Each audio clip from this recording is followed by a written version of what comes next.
Hi, this is Rebecca and Leslie with the Geeky Girls Night In podcast. Geeky Girls Night In is a podcast with your fandom family sleepover style. Empowering fans and creating inclusive fan spaces where we can all be ourselves. So get your jammies, grab a drink, gather the fur babies, and join the conversation. Hey everybody, how you doing? Welcome back. Welcome. We are so happy and grateful that you are here with us. So we have a lot to talk about this week. So it's just me and Leslie. We're essentially interviewing ourselves. We have a couple of really exciting reviews, books that have been making a big splash. We'll tell you what we thought of them. We have some, recommendations for a podcast and for some makeup. So it's going to be fun. Yes. So with us doing the podcast, a lot of our time goes into it. It's just us. We have no staff unless you count my husband and possibly my 3-year-old. But because she'll wear the hell out of a sticker. Uh-huh. But we're the ones that essentially market everything. So I go out, like, for example, at Gen Con, we talk to people, we tell them what it's about. We talk about it on Twitter a lot. You'll see me on mostly my personal Twitter account, just acting a complete fool and throwing the podcast out there as well. And I'm also learning a lot of things. Like, I learned the term homoromantic. Is that? Yeah, that sounds right.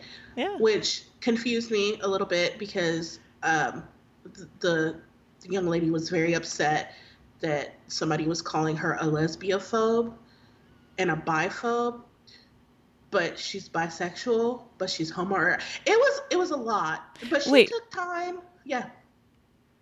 I was just was this during marketing the podcast or just on Twitter talking about the okay.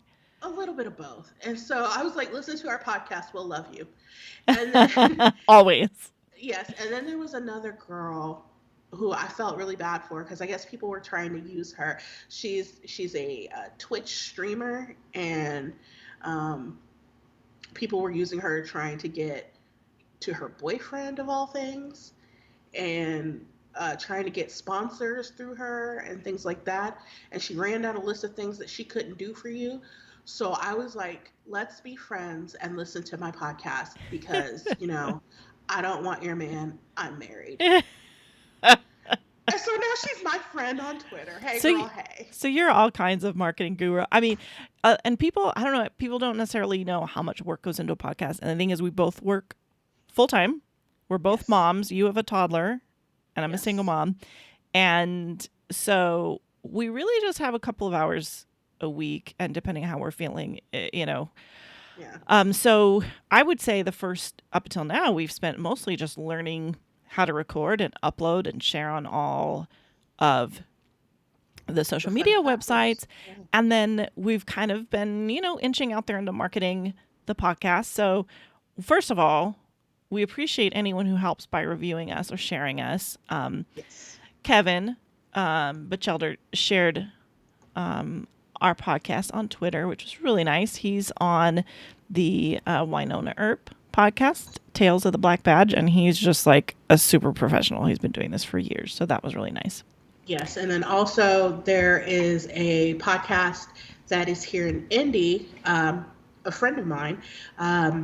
It's the Two Squares podcast, and they went ahead and they left us a review on iTunes, letting us know that they enjoy listening to us. Aww. And that they enjoy listening to people that are passionate about their fandom. And Delshawn wants me to take her with me on all the great places that I go. But honestly, it may seem like I travel a ton, but I don't. It's just like I just take rather large trips. I don't know. Well, you end up only talking about the interesting stuff, so people think you do a lot of interesting. I don't know. In general, I feel like we don't. And I really don't. Yeah. Like I spent today laying in bed with my kid. Aw, that sounds good. Like shriek, row your boat 150 times. That actually sounds really sweet, though. I miss that.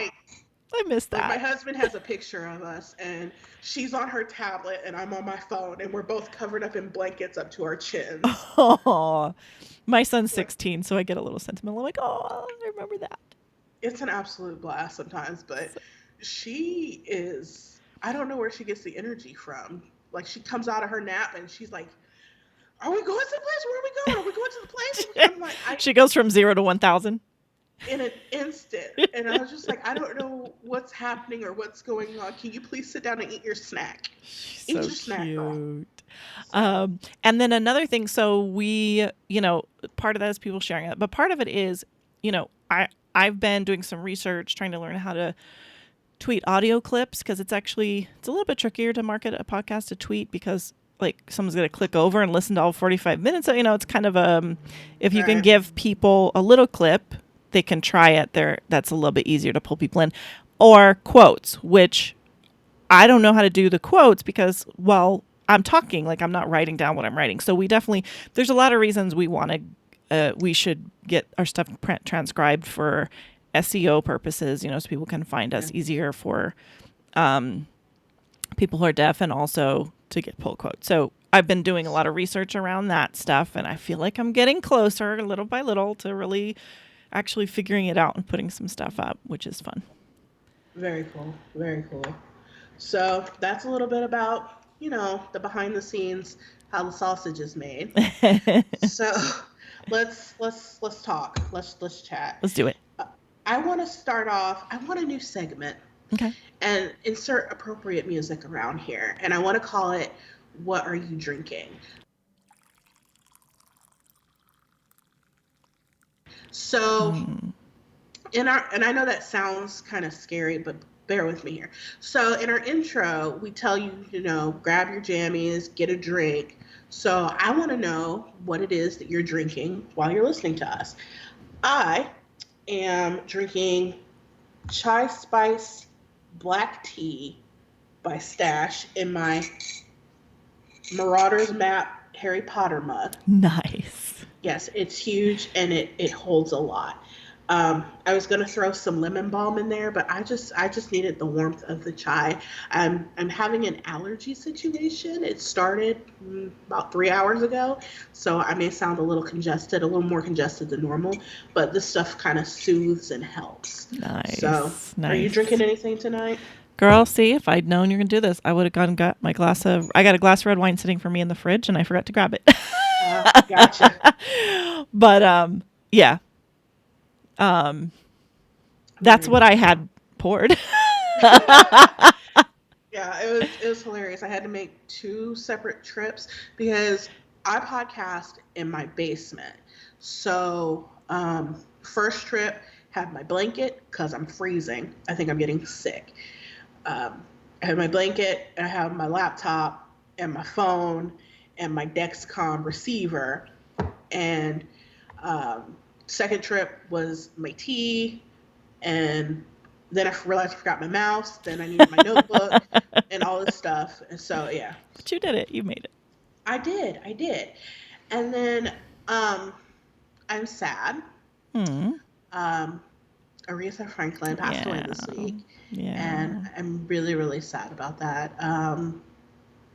She was one of the greats. She was amazing. And it just seems like everybody whose music that I love is dropping like flies. And yet, if you look like a piece of Kraft single cheese, you're still out here thriving. And I don't really understand that. But that's neither here nor there. Yeah. So I know. It definitely feels like the end of an entire era. It is. And the funnier part of that is I love Black Twitter. Black Twitter brings me so much life. And it makes no sense how some of y'all are going to get me fired one day because I'll open up Twitter while I'm at work and then a shriek will come out of my body and everybody is like, are you okay? And I'm fine. It's just that somebody on Black Twitter has lost their mind. So I don't know if you saw it this week. Yes. Okay. Yes. That was fun. Lovey. Oh, Lovey. I'm so sorry, babe. I guess somebody mentioned that Tevin Campbell should do the tribute to Aretha. Uh-huh. And she asked what rock they had pulled that name from. Mm-hmm. And that was not the thing to do. No. And then No. I saw something that said, you thought Black Twitter was bad. Y'all just woke up 1980s Twitter with their starter jacket, crimped hair, and lip liner. There will be no mercy. So, and there wasn't. Like, everybody went in. There's been articles that have been passed around. They're older articles Oh, about people Lovey. went And in on her. yeah, Yeah. and so, And like, I've been feverishly checking basically her Instagram, and she ain't bothered. She ain't worried. She's out here living her life. So I guess it's not that big a deal for well, her. it's so interesting because I mean, it definitely like if you look down the Tevin Campbell hashtag, I mean, it Mm-hmm. is 99.99% of 1 million people telling her about herself. Okay? Yeah. And I think there's a couple things to it. One is because I think people definitely have a sense that the people who should sing for Aretha, it should be based on talent and soul, not who's on top in the music business. You know what I Right. mean? Not, who's popular on YouTube or whatever. Right. Like who are they pushing right now? Because you know how the music business is. They're going to push the youngest, newest thing. It doesn't mean they're the best thing. Right. And so I think Aretha has to be quality first of all. And I think he's a damn fine singer. He's a really good singer. And I also think people are really protective of him because he really got screwed over. You know, He I mean, Wait, how did he get screwed over? well, okay, so he was actually picked up. He was arrested at a certain point for soliciting a police officer. Basically, it was a George Michael situation. Okay. So, which I think is such bullshit entrapment anyway. Like, just let Right. gay men hook up. Jesus Christ. Um, and, this was just like a huge, massive thing. And the, industry's very homophobic. I'm trying to think what year did he get arrested? I'm trying to remember. But it definitely, I feel like a lot of people feel protective of him because this happened at a time where nobody's going to protect you for being gay. Right. And he was very young. And he obviously, he did a lot of, I'm not gay, I said trisexual or something like it seemed like he was really struggling with it. You know what I mean? Sure. And so I do think a lot of people feel like the industry kind of chewed him up and spit him out. And, he sings just as good today as he sang then. And He's got so, the range. He has almost an equal amount. Like, he has the range of like 4 or 5, something like that, the same as Aretha almost, I yeah. believe. So he would be a good person for that. Also, another reason why they jumped down Lovey's throat is that Lovey is Nigerian Yeah. American. Yeah. She is not Black American. And a lot of what I saw said that she has been profiting. And I'm not saying this, I don't know, I'm not well versed enough in this, but she has been profiting off of Black Americans without actually knowing the struggle. A lot of people are upset because she claims to be an expert in a lot of things that she's not necessarily an expert in. Well, yeah, it's definitely got the whole, they called it like the diaspora thing where, she's like, well, I moved here when I was 9 or 10, kind of thing. And there's a woman on Twitter, is her name Kendall? She was like, eat your jollof and be quiet. And that's like a Nigerian dish, but it's also her podcast is Jollof and Jesus. And so she's like, no, you're not going to tell me I'm not Black enough. And so that was a whole thing too. Like, do you really know the culture? Like you think you know the culture. And it just like at that point it's like, oh shit, I don't got nothing to do with that. I have no idea. I cannot speak to that. But it was operating on like 3 different levels, like homophobia, like Black culture, and just like, Missy Elliott even tweeted like, Missy Elliott's like, do people forget what real singing is? And oh boy, it was a thing. I tweeted though because I was just like, you know what?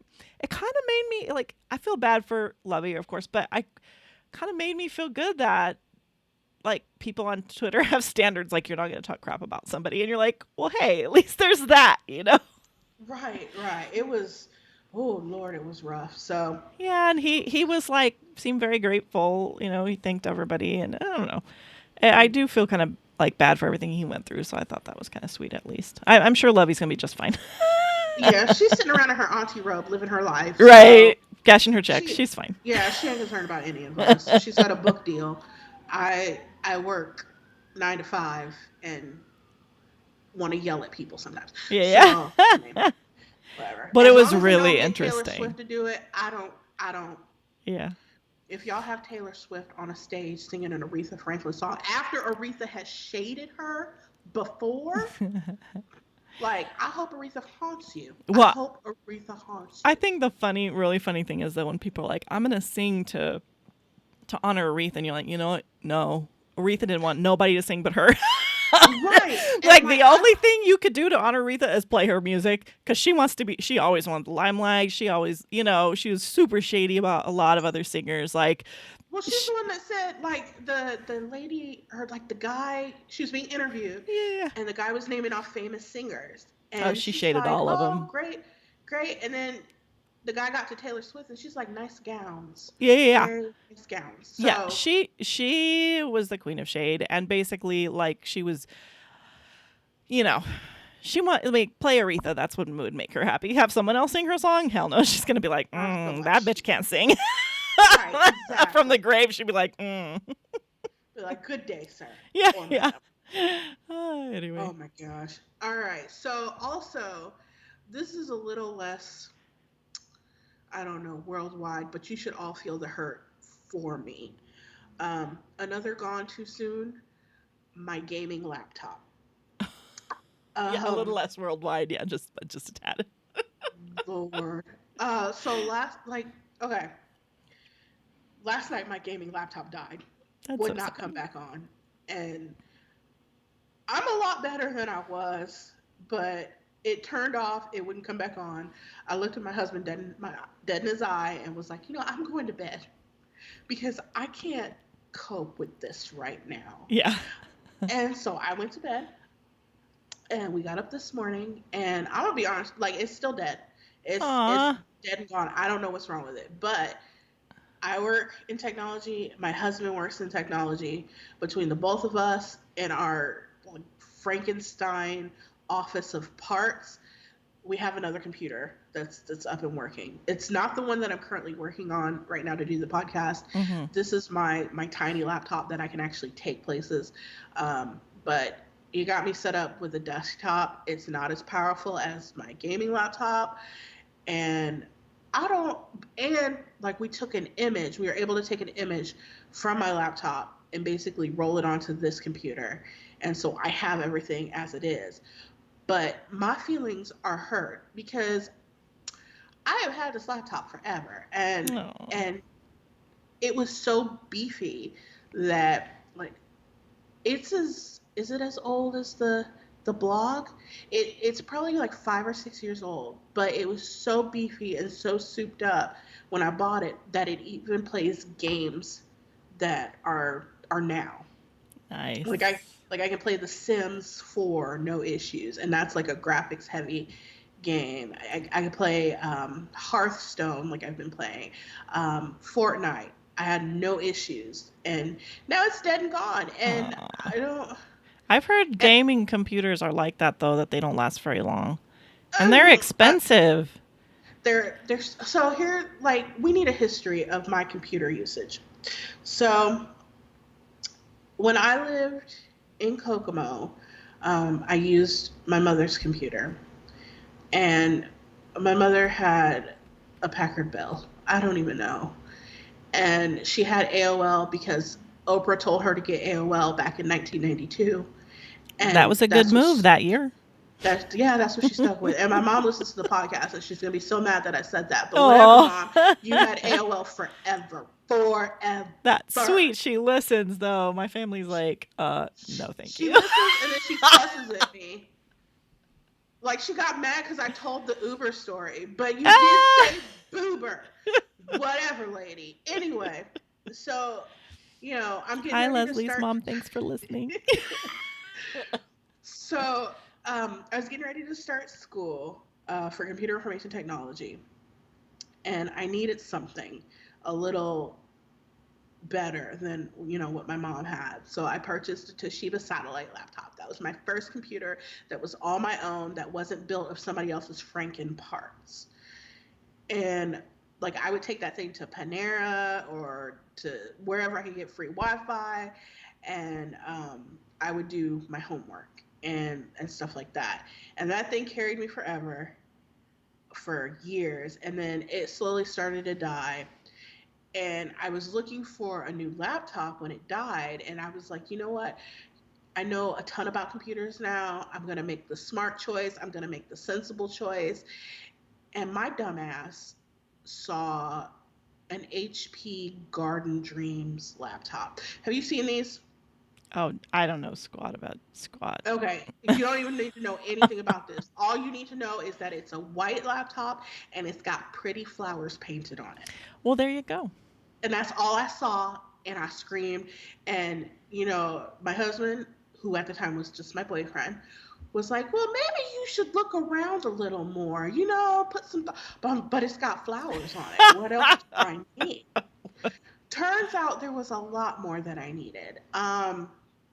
Things got ugly with the Garden Dreams laptop. I sent it into HP 4 separate times because it had a cable that was broken, and HP kept insisting that, because the screen kept turning weird colors and stuff, and HP kept insisting, oh, it's the keyboard. No, it's the cable. And so we went back and forth on this. I failed a class because I kept having to send my laptop in and was unable to do assignments. And I had a meltdown, a very strong meltdown. Aw. And eventually, I ended up with my Gigabyte laptop, the one that just died. So I haven't had a lot of computers. Also, I want to point out something that is just absolutely infuriating. My Gigabyte laptop is dead. It won't turn on, it won't do anything.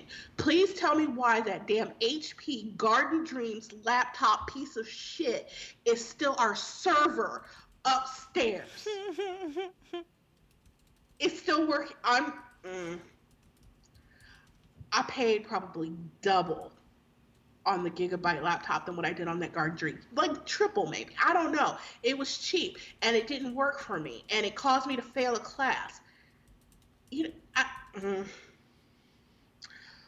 Woo! Okay, I'm all right. But I'm very sad that my laptop has died. And if you go to geekygirlsguide.com and you go to the About Us page, it even tells you what type of laptop I'm rocking with, because I love that thing so much. It was yellow. It's a yellow gaming I'm okay. I'm okay. I'm sorry. I'm just very upset. No need to apologize. About my dead laptop. And I don't know. I don't know what we're going to do. Like I said, Jeff has been working nonstop on a computer for me today, and I need to figure out something nice to do for him to show that I appreciate him. I did the dishes. I never do the dishes, and I took out the trash. So maybe that'll show him. I don't know. Maybe I'll take a shower. He might appreciate that. You're a generous woman. I have to say. I have to say.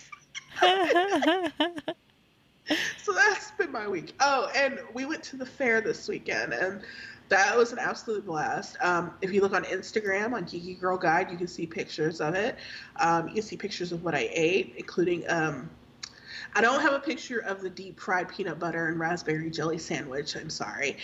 But I do have a picture of the deep fried Milky Way I ate. Oh my God. I only took a nibble out of that because it wasn't great. Okay. The peanut butter and jelly sandwich deep fried was much better. I would eat that. Mm-hmm. I'm not I like peanut butter and jelly sandwiches, but I'm not a huge peanut butter eater outside of that. You're not gonna, if you offer me a Butterfinger, I'm gonna turn it down because I don't. It's not my jam. But Sticks in my teeth. it was warm and like there was raspberry jelly, and it was served to me by the most angriest white lady I ever seen in my life. Oh no. Like she was just mad for no reason, and like I wasn't even the one ordering, so I don't know what the problem was. Having a bad day, probably. She was so angry, and I don't know why. And like the Milky Way, the deep fried Milky Way, it was kind of like raw. And I know it sounds odd because it's a Milky Way. How the hell's a Milky Way would be raw? It wasn't the Milky Way itself, it was the batter. So like the outside of the batter was cooked, but the middle is still kind of gushy. It was not good. And so we ate that, and then I got my annual elephant ear, which um, I get an elephant ear every year, and it always astounds me that like I say elephant ear, and people are like, "What are you talking about?" And it's just that everybody knows what an elephant ear is. It's just that it has a different name in different cultures. Like in Canada, it's called a beaver tail. But I love them, and like every year I waffle on getting either an elephant ear or a funnel cake. And the past 10 years I have never gotten a funnel cake. It's always an elephant ear, and it's always got to be from the Red Barn one. It can't be any of the other businesses because you end up with a jacked up elephant ear, and you can't have that.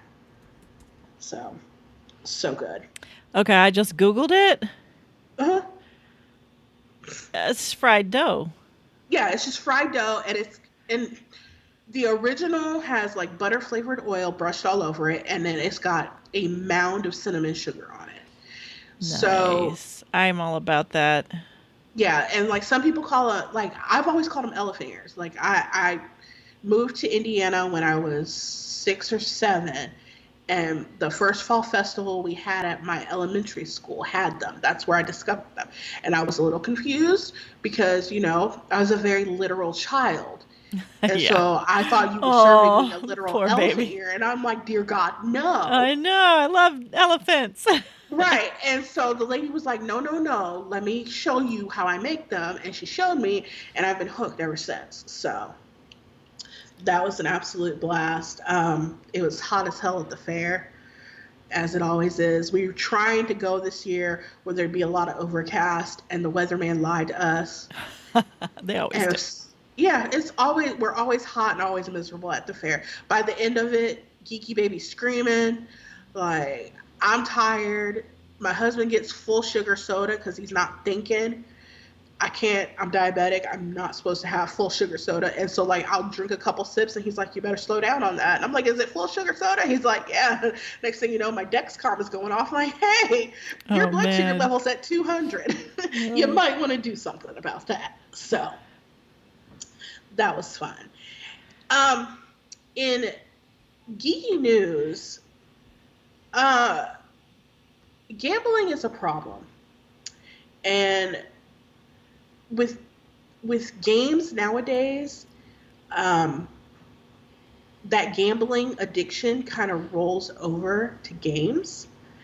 And so this is starting to become a problem. And recently, a librarian in Utah embezzled $89,000 to spend on a mobile game called Game of War.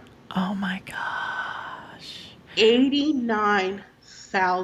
From who? The county? The library? The library. He used his company card Oh my and like god. falsified invoices and things like that. He must have been pretty senior if he in the Yeah. organization if he had a Yeah. credit card. Yeah. Well, not necessarily. Like I'm not senior in my organization. I have a company credit card. Yeah, but libraries are typically public organizations, and they True. don't. You have to like submit and get reimbursed. They're really stingy. So he must have been pretty senior. Yeah. So, but yeah, like Wow. yeah, this Wonder what they're is gonna do to him. well, they've already he resigned, Uh, and they're not going to do anything to him. He just has to pay back, I think, $78,000 of it. And so far, he's cashed out his 401k, and I think he sold his house. for a video game. Not even a video game, a mobile app. Oh my So, god. And that's what and so he was gambling on the app? Is that what? no, but like when you play games like that, when you play mobile games like that, like think about Candy Crush, where you can, you're having trouble. In-app purchases? He spent Yep. almost $80,000 of in-app purchases. Yes, ma'am. Wow, that's an addiction, because that's just some irrational. I mean, when my son was a child, I'm sorry if you're listening, honey. He used his dad's credit card for a video game, but I mean, in his defense, he was like, I don't know, 13. Right. And it was a couple $100 and he had to work it off at the restaurant. Oh my god. But a grown man, 80,000. It's, Wow, that's a serious, like, he must have a serious problem. it feels like I said, it feels like gambling is like rolling over to the mobile game industry, because with the in-app purchases and things like that, and gambling is regulated. Like Yeah. here in the state of Indiana, like if you want to go to the corner store and buy you some lottery tickets, you better have cash in hand, because they don't take credit cards for lottery. So, but it's going to get to a point where like in-app purchases and mobile games are going to be regulated by some type of gaming commission, because of stuff like that. And I remember listening to like a radio personality at some point a few years ago talking about she'd spent like $500 on in-app purchases. Wow. And I'm just like, I can't. Wow. I don't know. So, yeah. In other news, IGN, Internet Gaming Network, I think is what it's called. IGN? IGN. They have a slight plagiarizing problem. So a couple weeks ago, an editor, Philip Mewson, it's either Mewson or Muchin, I'm not sure. He was caught plagiarizing somebody's game critique. The person whom he plagiarized was like, hey, IGN, I'd like to get paid for what dude said, because I said it first. Wow. And so they found out that he plagiarized. He's an editor. So they found out he plagiarized. So he knew damn well better. Oh, it gets better. So they took it down, and Mucin got fired. Turns out they're having to go through all of his articles because there's more evidence that he has plagiarized multiple times. And this is what, on their blog? Yes.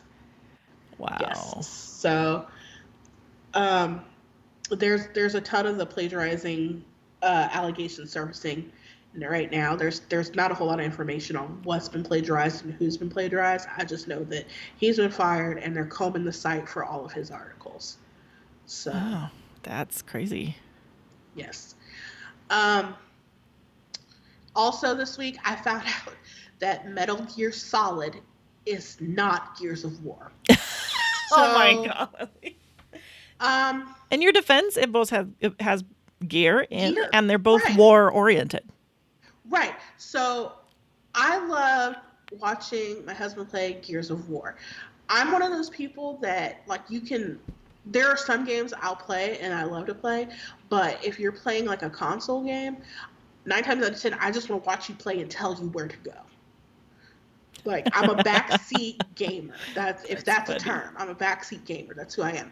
So, like, he has played the entire Gears of War franchise, mainly for me, because I'm the one that loves it. I love the story, and I love the main character, Marcus. So I heard that Metal Gear Solid was getting a live movie, a live action movie, and I got super excited. I was like, yeah, Marcus on the big screen. And then I realized those are two separate things, and I'm not getting Marcus on the big screen. And so that I'm very sad. But good luck, Metal Gear Solid. Maybe I'll check you out. Ugh. All right, and then Blizzard makes World of Warcraft. Okay. They make Hearthstone, that game that I was telling you about that I've started playing. That I don't know if I can play on my new computer. Oh. But we won't go there. Blizzard customer service, we stand with you. So Blizzard was having some issues last week, I think, in World of Warcraft. And Here's what the customer service rep said, and this was on Twitter. An issue prevented some players from receiving their Heart of Azeroth. If you completed the quest, the Heart of Azeroth with Magni, but do not have the item, please see this article. And they gave a link to the article. But then here comes somebody popping off. It's like, how about you fix issues that don't allow people to log in and stop worrying about the people that are already logged in? Now, I need to take a second here. I have worked customer service my entire life. I specifically went to school to get a degree to get out of customer service. Guess what? IT is customer service. They failed to mention that. So here I will remain until like my bones are bleached by the sun. Do not come at customer service sideways. Don't do it. There's no point. And I'm of an age where I look back, where I work customer service is mostly in clothing stores. And the customer's always right. God, it hurts. Mm-hmm. And, I wish that I could have been like, I realize that you're having a crap day and you feel like because I make minimum wage, you have the right to take that out on me. Well, you don't. Mm-hmm. And I'm older now, and though I do customer service, I'm in a higher position. And so I can say those things. You're not going to talk to me any type of way. I'll hang up the phone on you and your computer can blow up. Okay. Yeah. And then I'll go to my boss and tell him why I didn't help you. And he'll be like, okay. Yeah. Blizzard customer service Clapback. And it wasn't like a harsh clapback like I would have done, like sit your ass down. They were like, why not both? You realize we have teams of people working on multiple things, right? Right. And that their specialties allow them to address different types of issues. It's not one person with a wrench in a server room. Is that what they said? Yeah, that's hilarious. Exactly what they said. And Blizzard customer service, you know what? I would give you like the Mockingjay like finger salute, because that was concise, clear, to the point, not rude, because person with the little SpongeBob AVI with the glasses would have got cussed clean out. Just a little shade. There was just a little shade in that. That's about it. The tiniest bit of shade. And I highly doubt that the person that wrote that original post even caught it, because they're dumb. Because they think like that. Because they think that there's one person with a wrench in a server room. Oh, yeah. Be nice to customer service. We don't want to be here. We know that you're having problems, and we're sorry for that. But we're trying to get it fixed as best as we can. That's all I'm going to say about that, because I will pop off about customer service so hard. Ugh. So there's that. Also, I finished reading. So my library had the audiobook version of Children of Blood and Bone. Ooh, see, I'm excited about this. I want to hear what you think of it, because I've heard it's so good, but I've also heard it's really heavy, and I don't know, I've had a lot of anxiety lately, so I've tried to do kind of a little bit lighter stuff. Oh, it's super heavy. You're not gonna, if you're having anxiety, you're not gonna want to deal with this. Just later then. Well, yes. What'd you think? Well, so they had the audiobook, and they've had the audiobook forever. Here's the thing. I don't really listen to audiobooks. I haven't listened to audiobooks, which is really weird, because I listen to podcasts. I could probably listen to it in the car, but it's like in the car when I have Geeky Baby, it's Moana or it's Screaming. Yeah. So with books too, you have to pay better attention, because it can be so descriptive that you have to have a lot of focus. Right. And so I suggest, my library has the option for you to suggest things for them to buy. That doesn't necessarily mean that they will buy them, but they have that out there. Mm-hmm. So I suggested the book, the ebook of Children of Blood and Bone, and they finally got it in, and I finally got it to read it. And oh my God, it is so good. Yeah. It is so good. And I'm not going to give anything away. I'm not going to tell you anything about it. But the ending, the last paragraph, I screamed. Mm-hmm. I screamed, and then I promptly went and did my Googles to see when the sequel came out. Okay, I got to read it no matter what, though. What's it about? Just like the basic plot without giving any spoilers? Okay, so because it's one of those books everybody's talking about. It's on the top of everybody's list. There's been a lot of buzz and love for it. So there's no longer magic in the land, and there's a reason why there's no magic. And because there's no magic, the people that initially held the magic are kind of oppressed. Mm-hmm. And you can tell who had the magic beforehand. They have specific identity markers that you can see them coming. And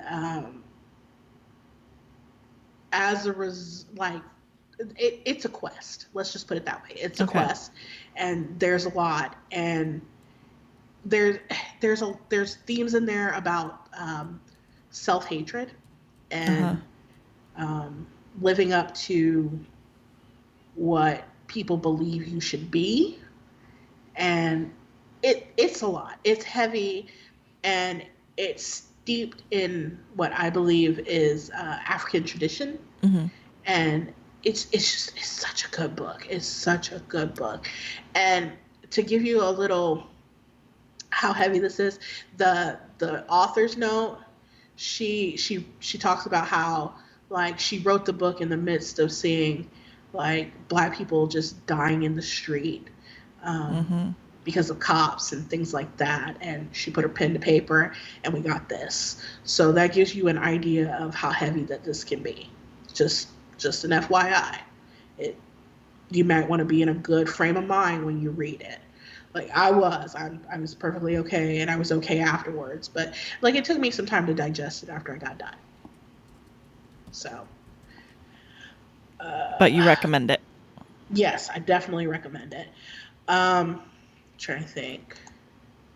Also, my last thing is we're all about diversity here, and lately you've been seeing a lot of makeup companies finally kind of branch out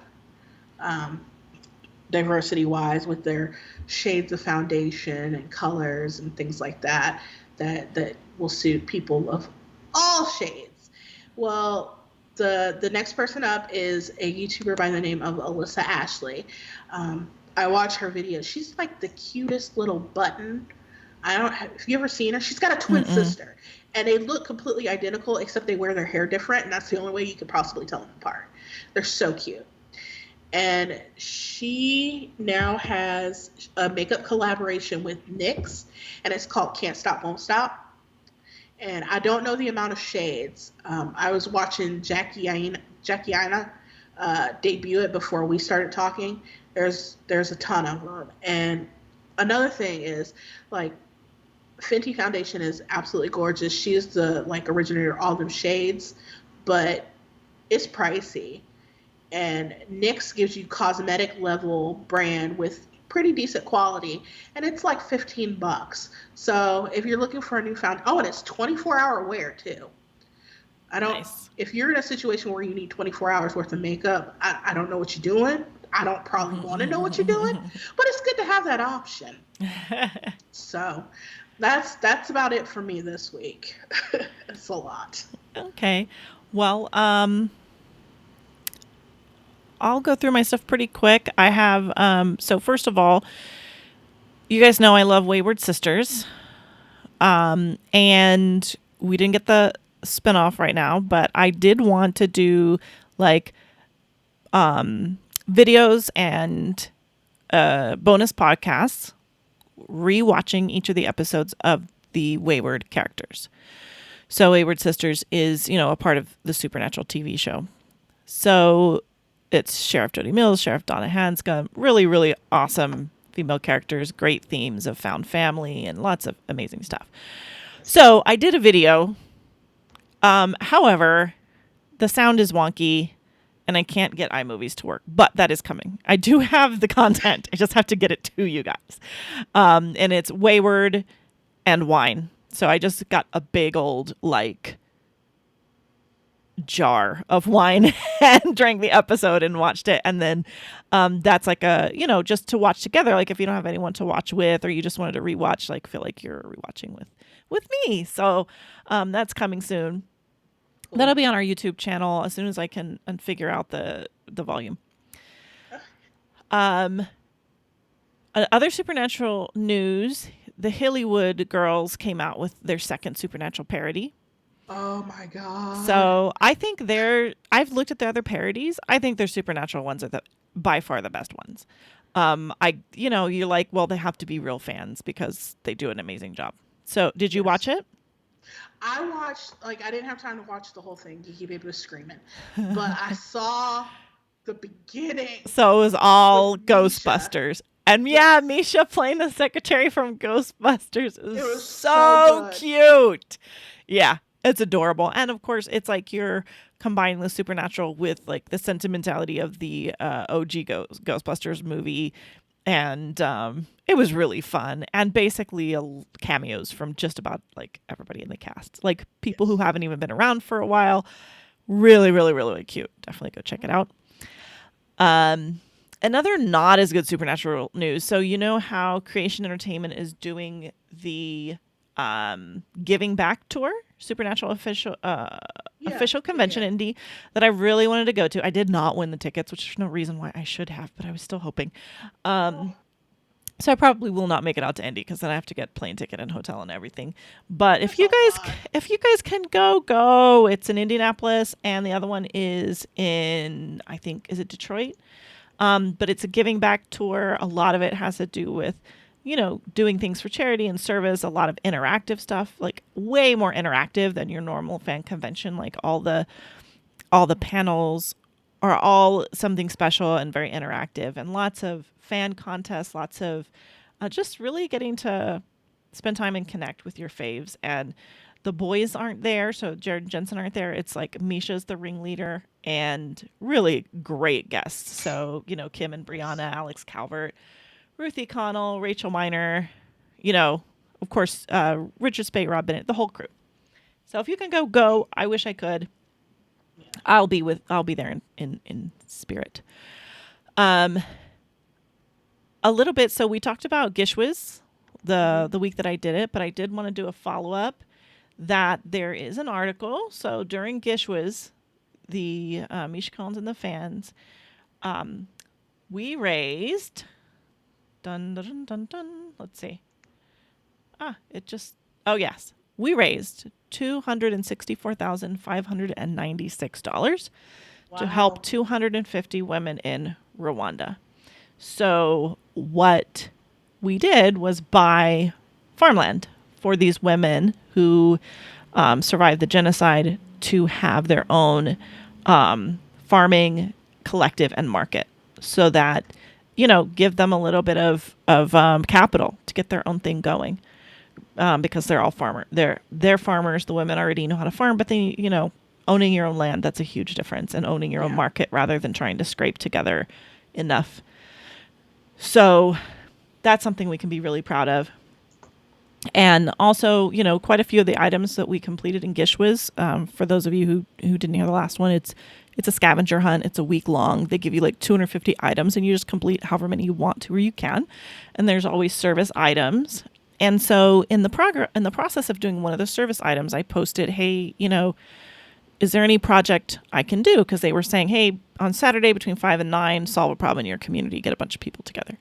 Well, I didn't find that kind of project to do, but my friends did tell me, hey, one of the women in our town who's homeless, who's living in her car, her air conditioning went out, and it's in the high 90 degrees in Yucaipa. It's not, and she has a dog and she has a parrot.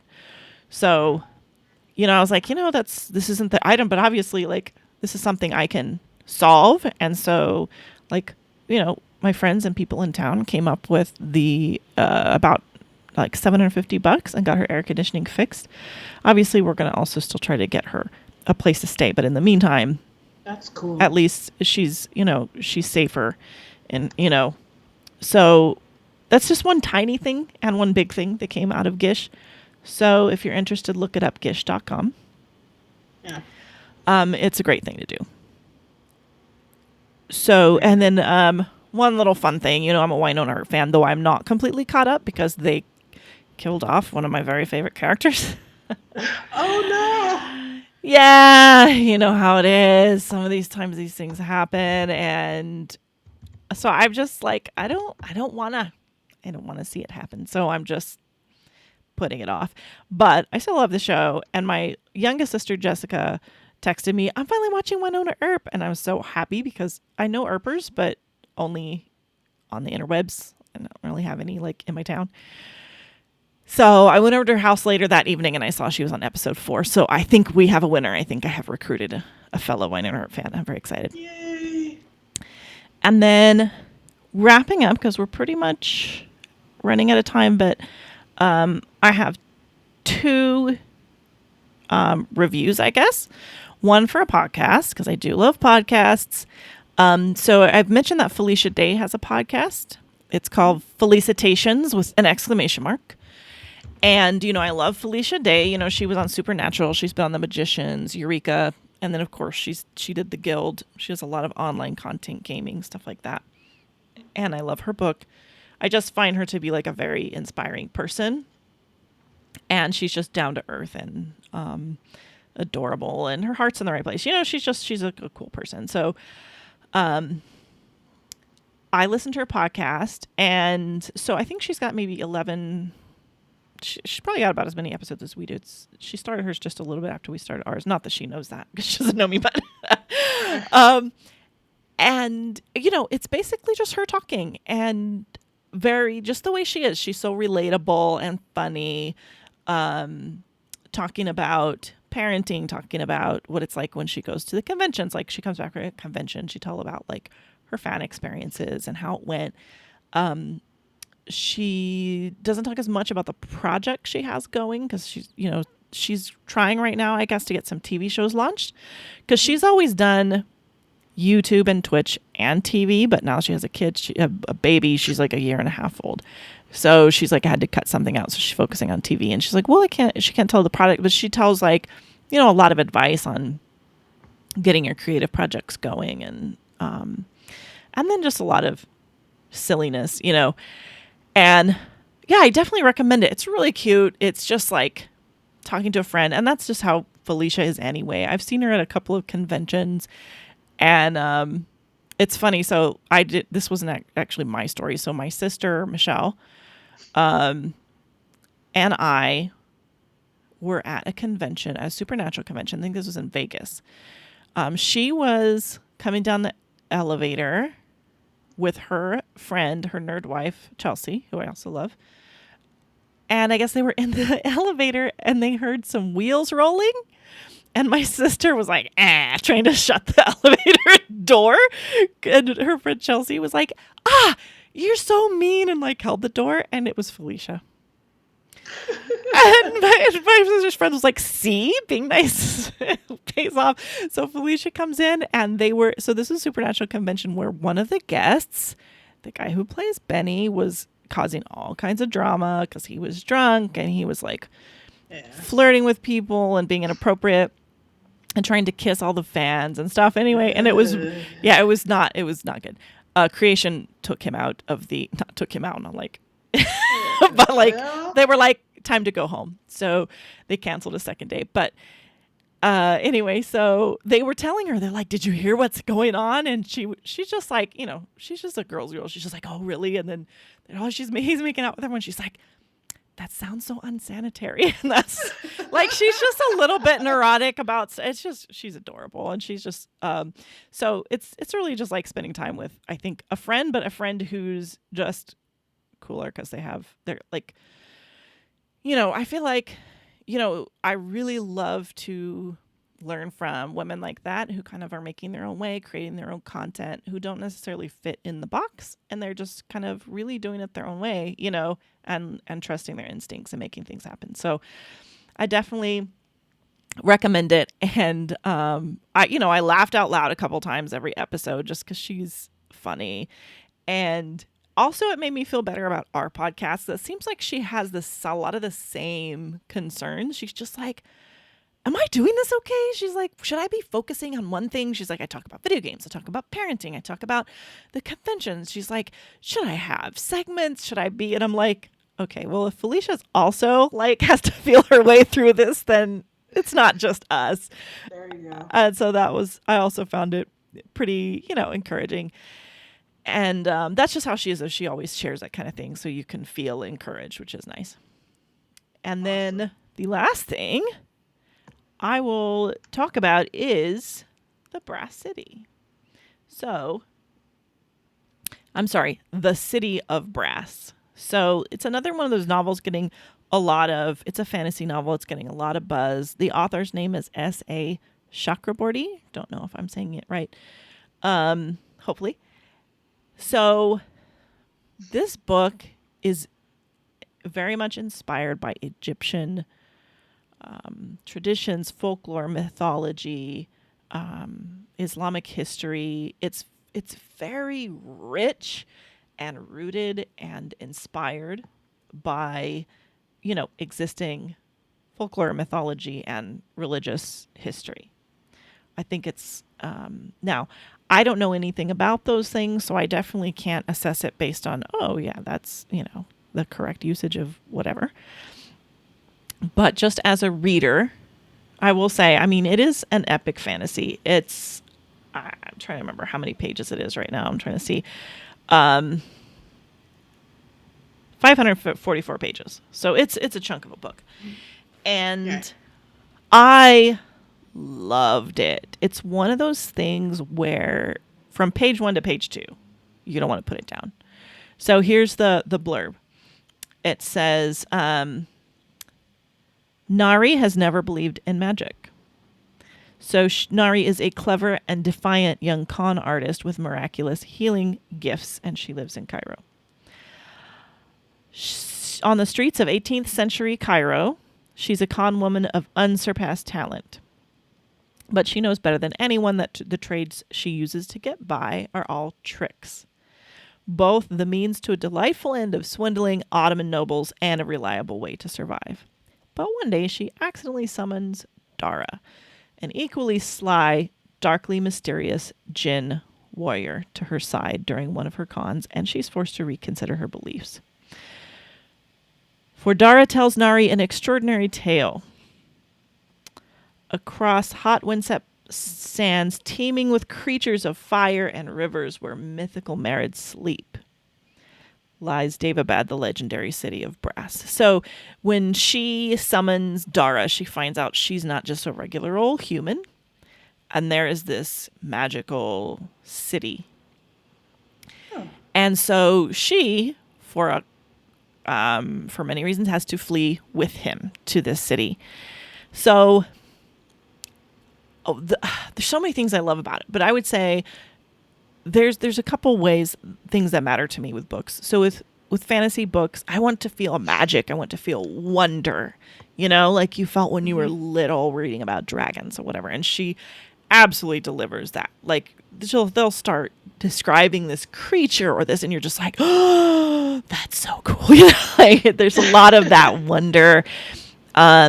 Another thing that's really important to me is just complex characters. And all of the characters are so well drawn. You do feel like they're real people by the end of the book. And they're very complex. So there's a lot of intrigue. It's like part of there's a ruler and all of his sons. So it's like royal castle, intrigue. And you're never let off the hook as far as this person's good and this person's bad, right? Like, right. They are just like people. They have their nobility, and then they have their blind spots of empathy. There's war, there's intrigue, there's action, there's magic, and a lot of social commentary. Not like, oh, I'm commenting on social, but, there are all these different peoples and tribes that are at odds with one another. And then, of course, Nari is finding out about who she really is in the process and trying to... So, yeah, it's one of those two. You end it and you're like, I want the next one, which of course it's not out till January. But it is just the world building you just slip into it and you disappear into it. And I love that. You I can't, love that. You can't really ask anything more of a fantasy book than that. So I super recommend it. I picked it up because my local bookstore, Cellar Doors, they have a fantasy reading book club. And so that's what they chose. So I picked it up, and now it's a month till the book club. And I'm like, oh my God. So why would I not talk to somebody about it? And I have to wait a month because I read it too fast. I hate that. I do that too. But yeah, so thanks everybody for tuning in. Hopefully you got some good book recommendations, maybe a new podcast recommendation, Yes. and the latest on all the gossip. So, oh, before we go real quick, congratulations to Quinzel. She is now a quiz master with Geeks Who Drink. Aw, how cute. Quinzel, go Quinzel. Yes, and then also she will be covering on the blog Wizard Fest. And do you want to know what Wizard Fest is? Yes. You need to check out the blog and find out. And Quinzel's always amazing. She's always so funny and adorable, and she always has great articles, so don't miss it. I want that ice cream that she had. All right. God, it looks so good. Okay, well, thanks everybody. See you next time. Bye.